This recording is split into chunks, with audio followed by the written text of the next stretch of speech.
So, bali guys, ito yung staircase ni Sir. Susunod na po itong lalagyan ng cover once na tanggal na yung mga gamit dyan sa ilalim. Tapos ito guys, i-share ko po sa inyo.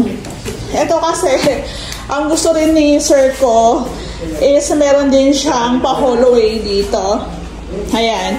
So sabi ko nga sa inyo, nagkakaroon lang din kasi sila ng ideas kung paano nila kapagawa yung unit nila. So ayan, natapos na ni Kuya Bok yung ating grills dito. So kung mapapansin nyo, sa vlog po kasi, sabi nila, tatapakan daw ng bata. So, delikado. Ito po kasi, yung pinaka-design ni Lumina, kung mapapansin nyo, ayan po. Tinuloy lang po namin yung pinaka-design.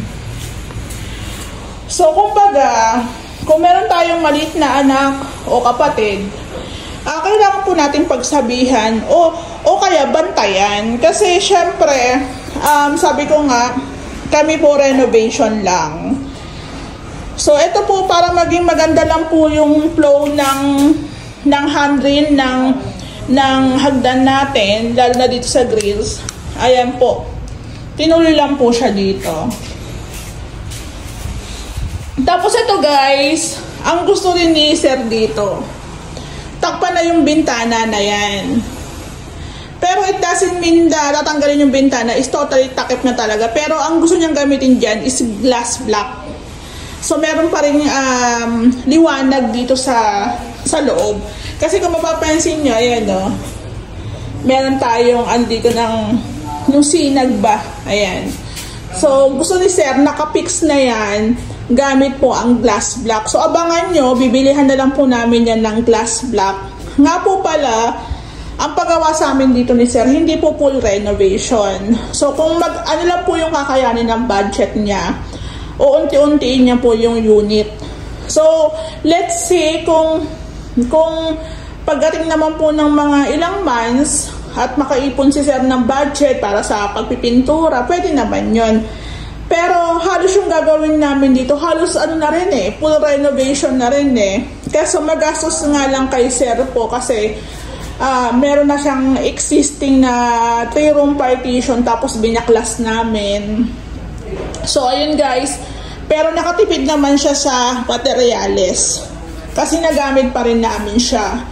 So, syempre, ang may-ari, once na nakikita naman yung progress, yung improvement sa unit, mag-iisip yan kung ipapatuloy ko pa ba yung pagpapagawa or hindi na. So, let's see. Kasi halos ganun din naman Halos ganun na yung nagiging plano ng may-ari. Na etong taas okay na to, pintura na lang po ang kulang dito tsaka mga accessories. Tapos yung cornisa na lang, i-install na rin po yan. So since si Sir magpapalagay po ng glass block dito, magiging additional lang po niya yung labor. Ayan po. So dito nga po pala sa unit ni Sir, asikaso po namin lahat. Asikaso po namin. Sa amin walang problema kasi lahat naman po ng resibo ipapakita namin kay Sir yun. So, dito nga po pala sa extension ni Sir, na-order ko na po yung ibang materials. Magpapasenta lang po ako sa kanya. I mean, magpapatransfer na lang po ako. Tapos, ida-direct ko na lang po sa hardware.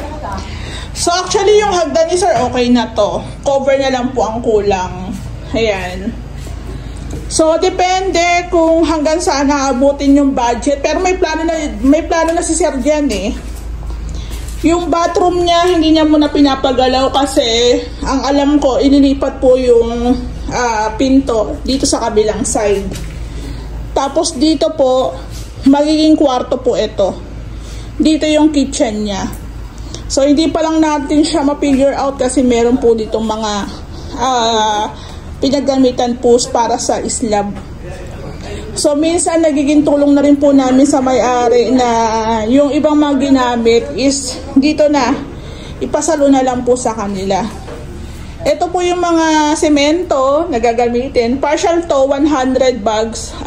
Partial pa lang yan. Kung sakaling kulangin, mga ilang piraso na lang naman. nga po pala tayo, pag nag-start po tayo ng renovation, meron po tayong permit, tarpaulin, tsaka po sticker. Hindi po pwedeng wala.